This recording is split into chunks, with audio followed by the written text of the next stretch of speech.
Next one we're going to cover is component replacement guides. So as you see, there's the world icon, which means it does require internet to work. So we're going to click on that.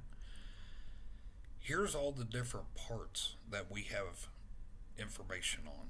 So what component replacement guide is what is the procedure to remove the coolant level sensor or any of these other parts. So it's how to remove it and then how to reinstall it. So you simply just click what you would like to do and click the check mark, and it's going to walk you through the process right through here. And you can open these and it's going to walk you through more information.